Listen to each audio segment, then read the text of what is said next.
कथा आपकी नजरों को शिकारी की जगह पुजारी बना देती है। आप फिर जिसको देखोगे उसका पहले तो भाव ऐसा होता है कि सामने से कोई व्यक्ति सुंदर आ रहा है, हमसे ज्यादा बढ़िया दिख रहा है, तो मन में इच्छा होती है ये भगवान ने देखो इस पर कितनी ज्यादा कृपा कर दी, भगवान कोई बात नहीं आज बेटा रज ले, अपना चेहरा दिखा ले, कल को तुझे भी बुढ़ापा आना है, मन में ऐसी भावना आती है। ये शिकारी बात है हमारी आंखों की। लेकिन कथा सुनने के बाद हम कैसे हो जाते हैं, हमारे नेत्र पुजारी हो जाते हैं। किसी को जब हम देखते हैं, उसकी सुंदरता को देखते हैं, तो मन में विचार करते हैं ये इतना सुंदर है, इसको बनाने वाले ठाकुर जी कितने सुंदर होंगे। और ठाकुर जी इतने सुंदर, वो ठाकुर जी जिन किशोरी जी के रूप माधुरी पर मोहित हो जाते हैं, वो किशोरी जी कितनी सुंदर होंगे। ये पुजारी तत्व है हमारी नेत्रों का। लिख लीजिएगा, कथा हमारे नेत्रों को पुजारी बनाती है। और यदि आपके नेत्र पुजारी नहीं बने हैं ना, तो तुमने कथा सुनी ही नहीं है। अभी भी शिकार कर रहे हो सब लोगों का, तो अभी भी कमी है। पुजारी बनो। तो माया के कारण हमको ठाकुर जी का दर्शन नहीं होता। धीरे धीरे धीरे जैसे जैसे आप मायावी वस्तुओं को अपने आप से दूर करने लगोगे, आपको कण कण में, आपको हर वस्तु में, आपको हर चीज में ठाकुर जी का दर्शन होगा। ठाकुर जी का दर्शन क्या है? हर वस्तु के गुण को देखना, यही ठाकुर जी का दर्शन है। सब में गुण का दर्शन करना, यही ठाकुर जी का दर्शन है। हमारे ब्रज में एक संत थे, श्री पंडित गया प्रसाद जी महाराज। उनकी ऐसी ऐसी बातें बताई जाती हैं कि हम उस स्थिति में पहुंच ही नहीं सकते जिस स्थिति में वे थे। उनका नियम क्या था? गोवर्धन में रहते थे और गोवर्धन में नित्य उनका भजन, जैसे कोई माला जपता है, कोई नियम करता है, कोई हवन रोज करता है, सबके नियम होते हैं। उनका नियम क्या था? वो रोज गोवर्धन की तलेटी में झाड़ू लगाते थे, डेली। उनसे किसी ने पूछा, बाबा आप पूरे गोवर्धन में झाड़ू लगाते हो, उसके पीछे कोई कारण?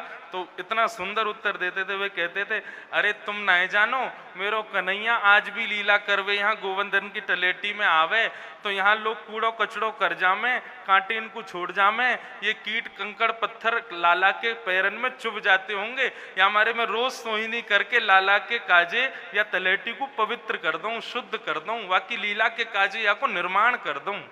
उनकी दृष्टि देखो, उनके मन का भाव है कि आज भी ठाकुर जी यहाँ लीला करते हैं, उनको कहीं कीट पत्थर कंकड़ लगे ना, इसलिए रोज सोहिनी करते हैं।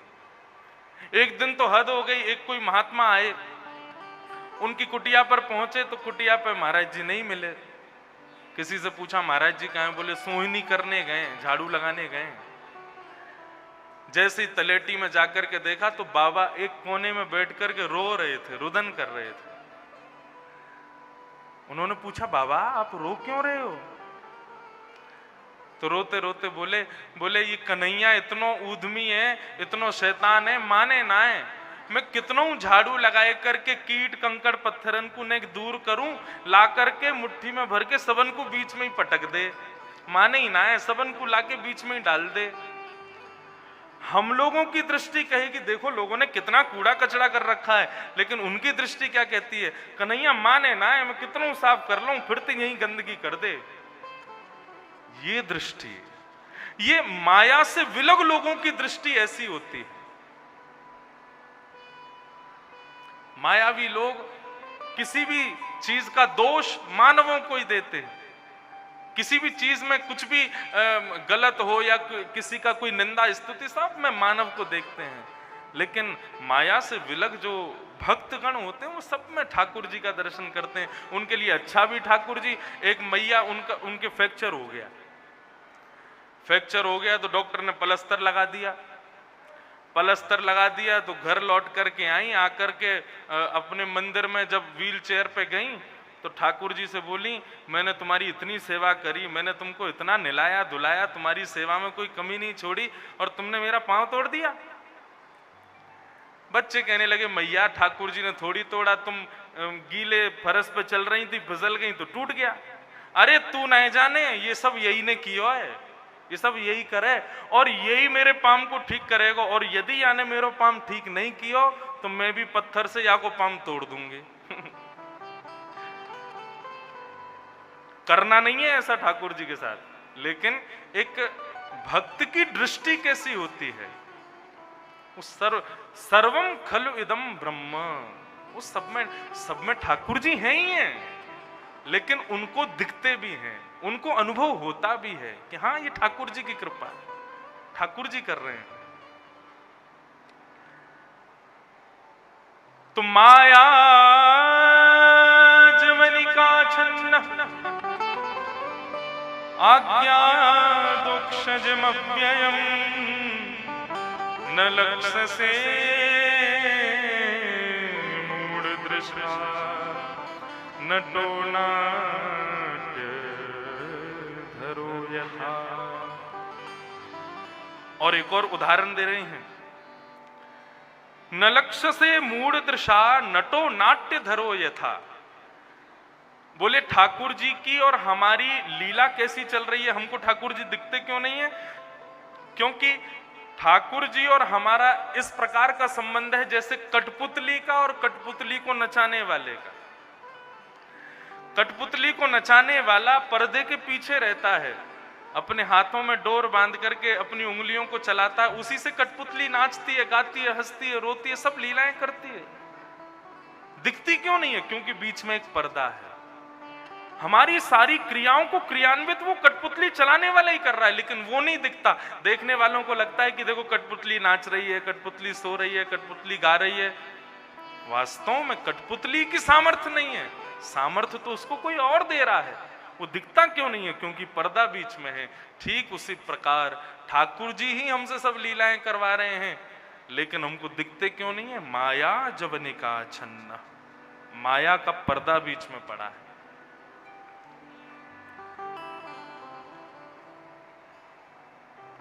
इस प्रकार कुंती ने दूसरा उत्तर दिया। भगवान बोले, अच्छा बुआ एक बात बताओ, अगर हम भगवान हैं तो हम किसके लिए पृथ्वी पर आते हैं? राक्षसों के लिए आते हैं कि भक्तों के लिए आते हैं? हमें बताओ। तब कुंती उत्तर देती है, तथा परमहंसानां मुनीनां अमलात्मनां भक्तियोग विधानार्थम कथम पश्येम स्त्रियं। कुंती उत्तर दे रही है, बोले हे प्रभु, आप राक्षसों के मारने के लिए पृथ्वी पर नहीं आते हो, क्योंकि आप परब्रह्म परमात्मा हो। यदि आपकी इच्छा ना हो ना तो रावण का जन्म ही नहीं होगा। आपकी इच्छा ना हो तो कंस जन्म ही नहीं ले सकता। आप उनको जन्म देते हो ये पूरी लीला रचने के लिए, लेकिन पृथ्वी पर यदि आने की बात आवे तो आप राक्षसों के लिए नहीं आते हो, आप तो हम जैसे भक्तों के लिए आते हो, हम जैसे लोगों पर कृपा करने आते हो। आपका आगमन हम भक्तों के लिए हुआ है प्रभु। कुंती इतने विश्वास से कह रही है कि ठाकुर जी सामने बैठ के बड़े प्रसन्न हो रहे हैं, बड़ा आनंद आ रहा है ठाकुर जी को। भगवान बोले, बुआ आपने कहा कि आप मुझको जानती हो? बोले हाँ, मैं सब जानती हूं आपके बारे में। भगवान बोले, थोड़ा हमें भी बताओ, हम कौन हैं? तो कुंती बोली, रुक जाओ, अभी सारे भेद खोल दूंगी। बोले खोलो जरा, बताओ तो सही हम कौन हैं। तो कुंती कहती है कि कृष्णाय वासुदेवाय देवकी नंदनाय च नंद गोप कुमाराय गोविंदाय नमो नमः। आप कृष्ण हो। कृष्ण शब्द का अर्थ क्या होता है? कृष्ण भूवाचक शब्द है। पृथ्वी पर रहने वाले प्रत्येक मानव को कृषि कहा जाता है। केवल किसानी करने वाले कृषि नहीं, हम सब भी कृषि हैं, क्योंकि पृथ्वी ही हमारा पोषण करती है। तो कृषि भूवाचक शब्द और न निवृत्तिवाचक शब्द।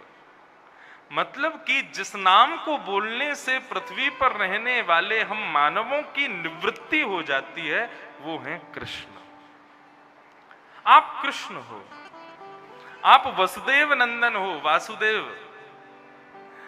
देवकी नंदनाय च, आप देवकी के पुत्र हो। और नंद गोप कुमाराय, नंद यशोदा के भी आप बालक हो। मैं सब जानती हूं, आप एक के पुत्र नहीं हो, आप दोनों के पुत्र हो। गोविंदाय नमो नमः। हे गोविंद, मैं आपको प्रणाम करती हूं। बंधुओं, ये गोविंद नाम जो है ना भगवान का, बहुत ध्यान से सुनिएगा। जैसे कि घर के एक सदस्य को सब लोग अलग अलग नाम से पुकारते हैं, एक ही व्यक्ति को कोई बड़े बुजुर्ग होंगे तो वो उसको, जो सब लोग अपना अपना नाम रख देते हैं ना, जो एक ही बालक का बड़े बूढ़े उसको लाला कह करके पुकारते हैं, छोटे लोग जो होते हैं वो उसको किसी और प्रकार से बुलाते हैं। हर घर में कुछ ना कुछ अलग अलग नाम ना होकर के अलग अलग चीजों से उसको पुकारते हैं। ऐसे ही बंधुओं, ठाकुर जी को पुकारने के लिए सहस्त्र नाम हैं, अलग अलग नाम हैं। हर प्रकार के व्यक्ति के लिए अलग अलग तरीके के नाम हैं। तो एक गोविंद नाम किसको बोलना चाहिए? जो बुजुर्ग हो गए हैं, जो अपनी वृद्धावस्था में हैं, उन लोगों को ठाकुर जी को गोविंद कह करके पुकारना चाहिए। कुंती ये बात कह रहे हैं। क्यों कन्हैया, गोविंद कहकर के क्यों पुकारना चाहिए आपको? तब कुंती ही इसका उत्तर देती हैं कि गौशाला में गाय जब मुख से आवाज निकालती है ना, तो गौशाला में सेवा करने वाले ग्वारिया को पता होता है कि कौन सी गाय बुला रही है। किसी गाय के बुलाने पर वो जाए या ना जाए, लेकिन गौशाला की जो सबसे वृद्ध गाय है, जिसके अब बालक नहीं हो सकते, जो अब दूध नहीं देती, जो केवल एक कोने में खड़ी खड़ी केवल अपनी सेवा कराती है, तो वृद्ध गाय का एक नियम होता है, वो मुख से आवाज बहुत कम निकालती है, बस चारा खाती है और बैठी रहती है। लेकिन यदि कभी वृद्ध गाय बोलती है तो गौशाला का जो ग्वारिया होता है ना, वो तुरंत जाता है, अरे आज ये कैसे बोली। ठीक उसी प्रकार हे कन्हैया, ये पूरा जो पृथ्वी है ना, ये तुम्हारी गौशाला है, और यहाँ पर इतनी सारी गायें हैं, सब तुमको पुकारते हैं, लेकिन तुम जाओ ना जाओ कोई गारंटी नहीं। लेकिन यदि तुमको कोई गोविंद कह करके पुकारता है, तो तुमको लगता है कि कोई आर्त भाव से पुकार रहा है, कोई अति वृद्ध मुझे पुकार रहा है, तो अति वृद्ध के भाव से तुम गोविंद नाम सुन करके दौड़े चले आते हो। इसलिए मैं तुमको गोविंद कह करके पुकार रही हूं। एक प्रकार से कह दूं तो कोई बड़ी बात नहीं, गोविंद बार बार बोलने वाले व्यक्ति की जल्दी मुक्ति हो जाती है। मतलब जिसको जाने की तैयारी है, वो आज से ही गोविंद नाम का जाप शुरू कर दें, तो उनके कुछ ही दिन में विमान आ जाएंगे। और यदि तुमने युवावस्था में ही गोविंद कहना शुरू कर दिया, तो फिर तैयार हो जाना। देखो, ऐसा बात नहीं है, ये एक विनोद की बात है। लेकिन हाँ, ये जरूर है कि जब आपको लगे ना कि अब संसार से निवृत्ति चाहिए, तो गोविंद कहना शुरू कर देना। Govind is just like a emergency call. Thakur ji को आप कॉल कर रहे हो, भाई गोविंद गोविंद गोविंद। ठाकुर जी, अच्छा हो गए तुम निवृत्त? बोले हाँ, मैं निवृत्त हूं, जाने के लिए तैयार हूं। तो गोविंद नाम का जब कीर्तन करोगे, ठाकुर जी तुरंत ले जाएंगे अपने साथ। गोविंद शब्द का अर्थ क्या होता है? गो यानी कि ज्ञान। गो शब्द के अनेक अर्थ होते हैं। गो यानी इंद्रियां, हमारी जो इंद्रियां हैं इनको भी गौ कहते हैं। विंद माने रक्षक। हे कन्हैया, हमारी ये इंद्रियां अब संसार के माया में बड़ी फंस रही हैं, उसी से ही ये बर्बाद होती जा रही हैं। हे गोविंद, हमारी इंद्रियों की रक्षा करो। रक्षा मतलब हमारी इंद्रियों को अपनी भक्ति में लगाओ, इनको तल्लीन करो। इसलिए गोविंद नाम है। और ठाकुर जी को बहुत प्रिय भी है। कोई उनको गोविंद कहता है, ठाकुर जी को बहुत अच्छा लगता है, इसलिए गोविंद कहो। गोविंद गोविंद गाइए रे, भजो राधे गोपाल कृष्ण गाइए। हे गोविंद गोविंद गाइए रे, भजो राधे गोपाल कृष्ण गाइए।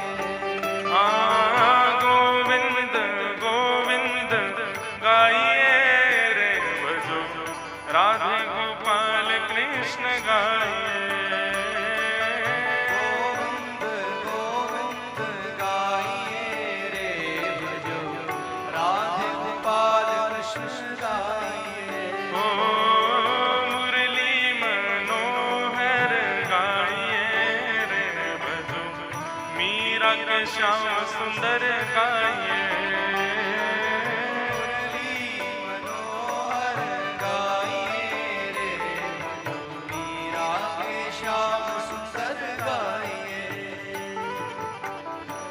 गोविंद नाम ठाकुर जी को अति प्रिय। अब यहां से स्तुति थोड़ी गंभीर हो जाती है। अभी तक तो हंसते हंसते कुंती स्तुति कर रही थी, लेकिन भगवान ने एक दो बार जब अपने रथ की ओर देखा तो कुंती को लगा अब इनको जाने की इच्छा है। तो कुंती ने थोड़े गंभीर भाव में ठाकुर जी के सामने प्रस्तुत किए अपने मन के भाव।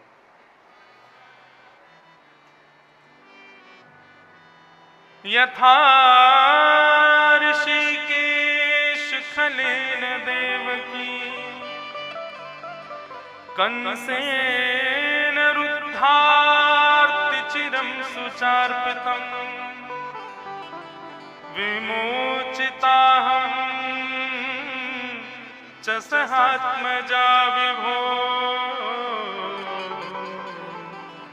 त्वयैव नाथेन मुहुः विपद्गणाः। कन्हैया, बहुत ध्यान से सुनना बंधु। कुंती कह रही है कन्हैया केवल तुम मेरे हो। आहा, कुंती की ये स्तुति केवल एक शब्द की वजह से सर्वश्रेष्ठ है भागवत में, और वो शब्द क्या है? त्वयैव नाथेन। भगवान को सबसे ज्यादा पीड़ा कब होती है पता है? जब कोई भक्त कहता है कि मैं अनाथ हूं। पूज्य पिताजी महाराज कथा में गाते हैं,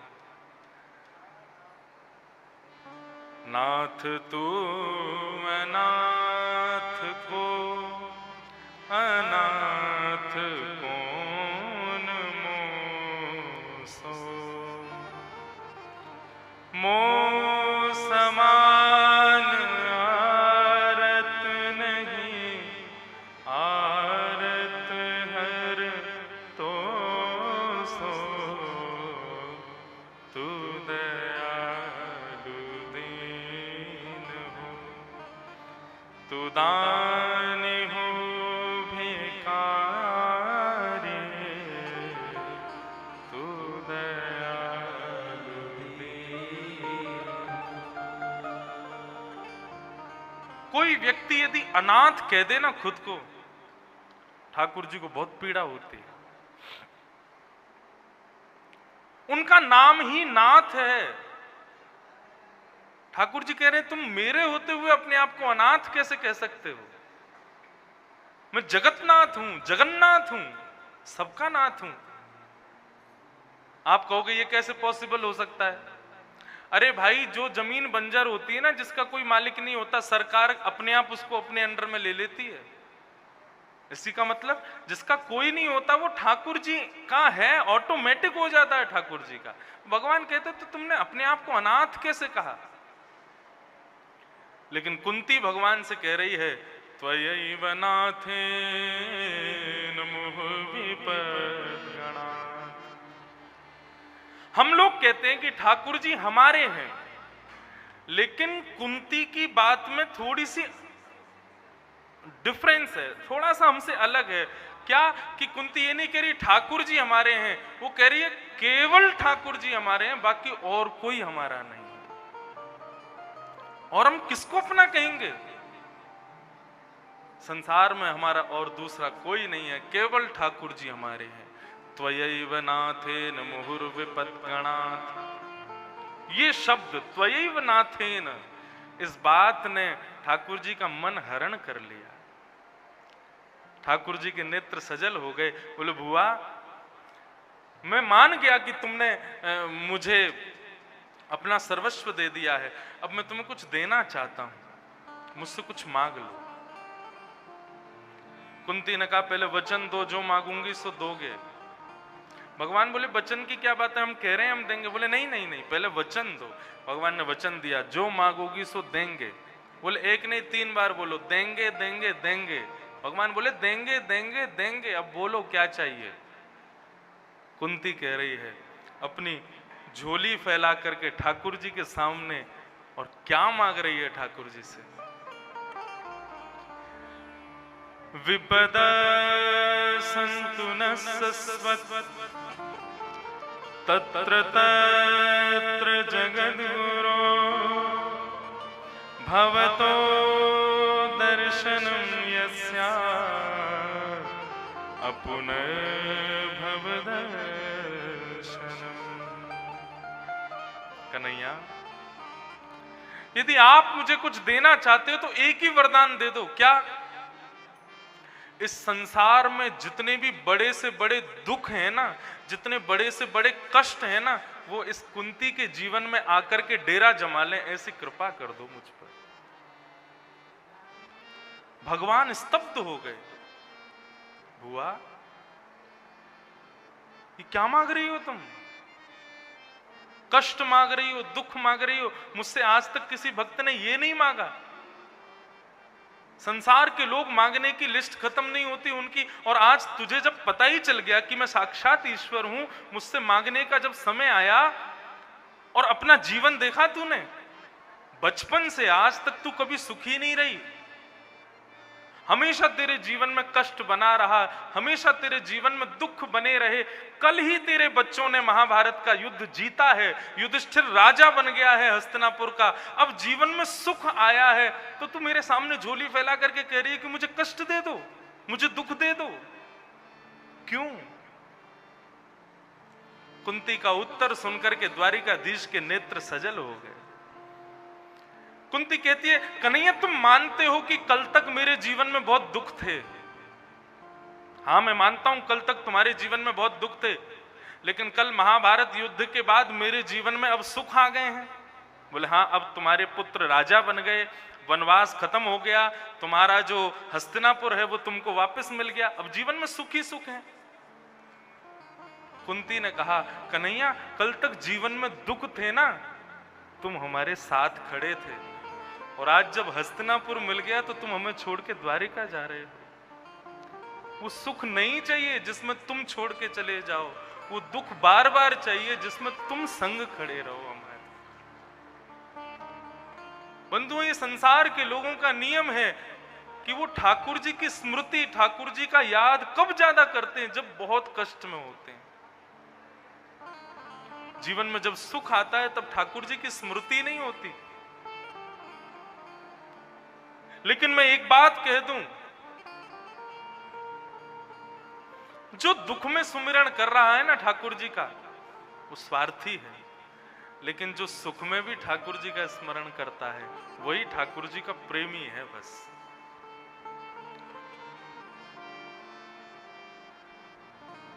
कोई कहता है मैं बहुत बड़ा करोड़पति, मेरे पास में इतनी सारी गाड़ियां, मेरा इतने बड़े बैंक बैलेंस, मेरे इतने बड़े बड़े घर, इनको संपत्ति नहीं कहते हैं। कोई कहे कि मेरे साथ तो बुरा ही बुरा होता है, मेरी माँ चली गई, मेरे पिता चले गए, मेरी पत्नी छोड़ के चली गई, मेरे बच्चे पढ़ते लिखते नहीं, आदि आदि सब दुखी, इनको दुख नहीं कहते। वास्तव में सुख और दुख क्या है सुन लीजिए।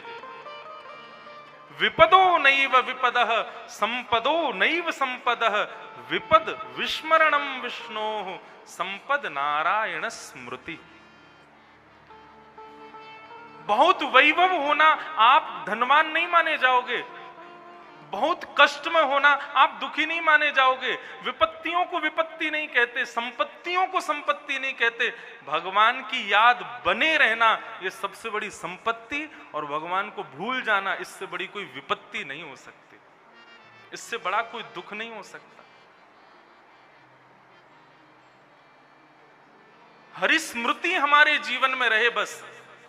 बंधुओं देखो, इस कथा के बाद में ऐसा तो है नहीं कि यहाँ पे ठाकुर जी प्रकट हो जाएंगे, आप सब लोगों को मिल जाने वाले हैं, ऐसा कुछ नहीं होने वाला। केवल एक चीज आप अपने साथ लेके जाओगे, वो है इस कथा की स्मृति, इस कथा की यादें, इस कथा के अनुभव। ये अनुभव, ये यादें, ये स्मृतियां ही आपको ठाकुर जी के पास पहुंचा देंगी। अगर ये स्मृति विस्मृत हो गई ना, उस दिन को सबसे काला दिन मानना, उस दिन को सबसे बड़ा दुख वाला दिन मानना कि हम ठाकुर जी को भूल गए, हमने ठाकुर जी को याद नहीं किया। आज कुंती कह रही है कन्हैया मुझे दुख दे दो, क्योंकि दुख में तुम साथ रहते हो, दुख में तुम्हारा अनुभव होता है कि तुम पास बैठे हो। दुख में एक आशा रहती है तुमसे, क्या पता तुम हमको यहां से निकाल दो, तुम हमको यहां से बचा लो। लेकिन सुख आने के बाद में ना अपने आप पर अहंकार हो जाता है कि अरे मैंने सब कर लिया, मैं तो यहां से भी निकल जाऊंगा, अरे ये कौन सी बड़ी बात है, इसको तो ऐसे कर दूंगा। सुख में ही अभिमान आ जाता है, लेकिन दुख में हम तुम्हारी तरफ समर्पित हो जाते हैं कि हे प्रभु रक्षमाम, मेरी रक्षा करो। इसलिए कन्हैया मुझे सुख नहीं चाहिए, मुझे फिर से दुख दे दो ताकि मेरा कन्हैया मेरे पास रहे, मेरा लाला मेरे साथ रहे। ये बात कहना हुआ कि ठाकुर जी ने दौड़ करके कुंती को अपने हृदय से लगा लिया। बुआ मैं तुझे वचन देता हूं, तू जब नेत्र बंद करके मेरा ध्यान करेगी मैं प्रकट होकर के तुझे दर्शन दिया करूंगा, तो जब मुझे बुलाएगी तब मैं तेरे पास आया करूंगा। कुंती ने भगवान की स्तुति गाई, कुंती पर ठाकुर जी ने कृपा की। भगवान रथ पर फिर बैठ गए, बोले अब मैं जाऊं द्वारिका। कुंती बोली हम कैसे रोक सकते हैं, आप हमें छोड़ के जा रहे हो तो हमें ऐसा लग रहा है हमारे प्राण निकल के जा रहे हैं, तो हमें तो ये लग रहा है कि द्वारिका के लोग आपके बिना जी कैसे रहे हैं। बंधुओं कभी साउथ जाए ना आप लोग तो एक मेरे कहने से एक जगह जाइएगा। केरला में एक जगह है, उसका नाम है त्रिशूर, और त्रिशूर में ठाकुर जी का, गोपाल जी का एक मंदिर है गुरुवायूर, बहुत सुंदर मंदिर है। आप एक बार दर्शन करने जाएंगे तो आपको हर वर्ष लगेगा कि मैं जाऊं। मेरा तो बहुत मन है कि मैं 2-3 साल से तो नहीं जा पाया, पहले हर साल जाता था गुरुवायूर दर्शन करने। बहुत सुंदर दर्शन है। गुरुवायूर मंदिर की स्थापना बहुत वर्ष पहले हुई, लेकिन वहां का एक सुंदर एक कथानक, एक भाव है, वो मैं थोड़ा सा सुना दूं। भगवान के दर्शन का वियोग कैसा होता है। ठाकुर जी जब महाभारत युद्ध के लिए द्वारिका छोड़कर के हस्तिनापुर आ गए तो कुछ दिन में ही द्वारिका के लोगों को एक वायरस हो गया था, एक महामारी द्वारिका में फैल गई थी।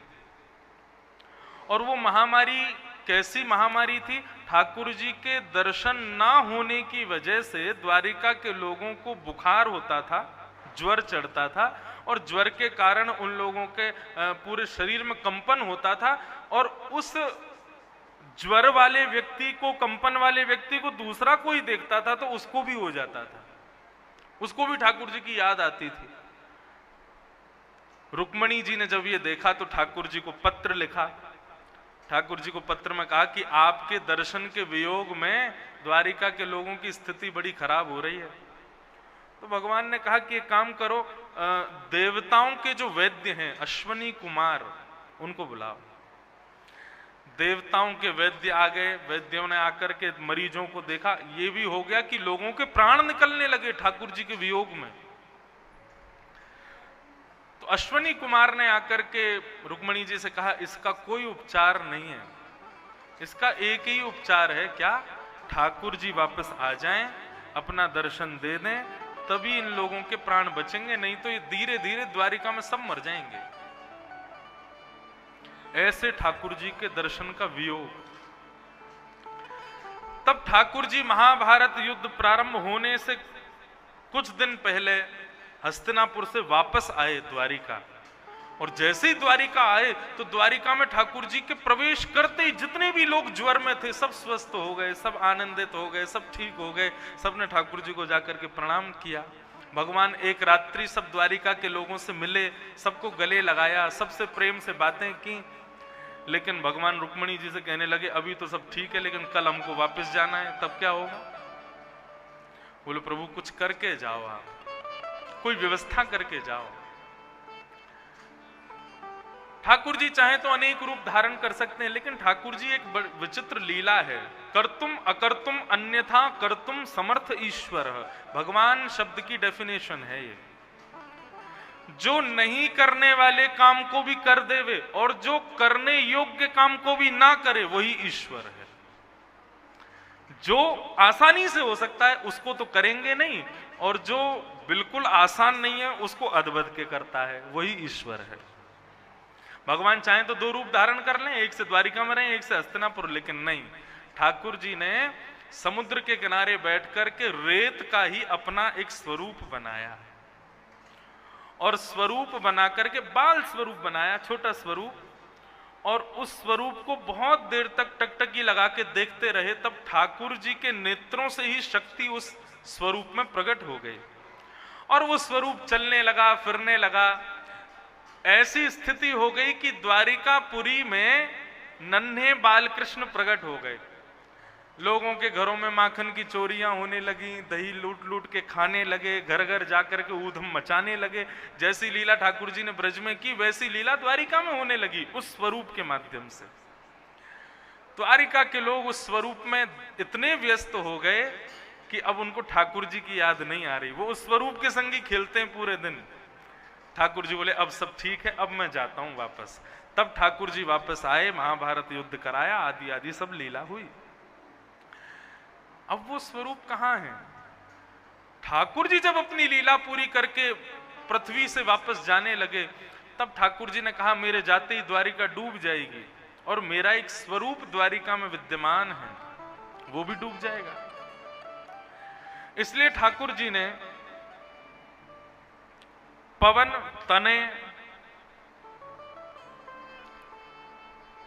पवन को ही बुलाया, वायु को, वायुदेव को आमंत्रित किया, और गुरु बृहस्पति को बुलाया।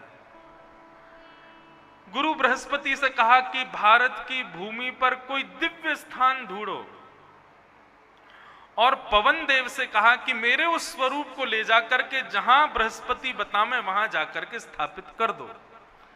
वो स्वरूप मैं कलयुग के लोगों को प्रदान करना चाहता हूं, ताकि उसके दर्शन करके उनके हृदय के पाप संताप और उनके हृदय का प्रेम जो है वो प्रकट हो जाए, पाप सब नष्ट हो जाए। मैं चाहता हूं उस स्वरूप को आप इस पृथ्वी पर विद्यमान कर दो।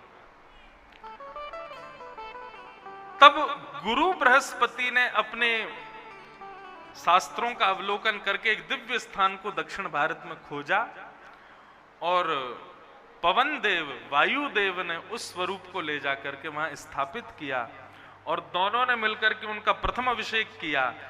नाम रखने की बारी आई तो दोनों ने अपने नाम को ही मिलाकर के उनका नामकरण कर दिया। गुरु बृहस्पति ने स्थान ढूंढा, पवन ने ले जाकर के उनको विराजमान किया, वायु ने ले जाकर के विराजमान किया, तो ठाकुर जी का नाम पड़ गया गुरु वायुर। इतना सुंदर मंदिर है, इतना दिव्य मंदिर है, और सबसे विशेष है वहां की शयन आरती। शयन आरती का केवल मैं आपको वाक्य बता दूंगा ना तो आपके रोए खड़े हो जाएंगे। शयन आरती में क्या होता है कि उस मंदिर के चारों तरफ 1 लाख से ज्यादा दीपक हैं। उन दीपकों को प्रज्वलित किया जाता है, और फिर जैसे ये खंबे लगे ऐसे एक रस्सी बांध दी जाती है, उसके पीछे सारे दर्शनार्थी खड़े हो जाते हैं। बीच में मंदिर है और मंदिर का आंगन पूरा खाली। तब वहां पर 5 हाथी आते हैं, 2 आगे 2 पीछे, एक बीच में। अद्भुत श्रृंगार होता है उन हाथियों का, ना जाने कितनी मालाएं पहनते हैं, पैरों में भी उनके कुछ घुंघरू वगैरह बंधे होते हैं, जब वो चलते हैं तो उनके नाद भी होते हैं। आगे जो 2 हाथी होते हैं उन पर पुजारी खड़े होते हैं आरती लेकर के, पीछे जो 2 हाथी होते हैं उन पर पुजारी खड़े होते हैं चंवर लेकर के, बीच में एक पुजारी जो एक हाथी है, अंदर से पुजारी जैसे बैग हम लोग उल्टा टांग लें आगे की तरफ, ऐसे एक बैग सोने का स्वर्ण का एक बैग है, उसमें बीच में गुरुवायुर भगवान को बिठा करके वो पुजारी बाहर आते हैं। उनके बाहर आते ही हाथी बैठ जाता है, वो उसके ऊपर चढ़ जाते हैं, और जैसे ही हाथी खड़ा होता है आगे वाले पुजारी आरती करने लगते हैं, पीछे वाले पुजारी उनकी चमड़ उड़ाने लगते हैं। और ये स्टेबल होके आरती नहीं होती, घूमते घूमते आरती होती है ठाकुर जी की। इतना सुंदर लगता है, कोई लाइट नहीं, कोई प्रकाश नहीं, वो 1,00,000 दीपक जल रहे हैं, उन्हीं के प्रकाश में ठाकुर जी का दर्शन होता है। ऐसा अद्भुत दर्शन। हमें तो एक बार मन करी कि ठाकुर जी को चुरा के वृंदावन ले जाएं, ब्रज के ही हैं लाला, तो वहीं जाके इनकी सेवा करें। जीवन में उनका दर्शन जरूर करना बंधुओं को भी समय मिले तो। बहुत सुंदर स्वरूप है।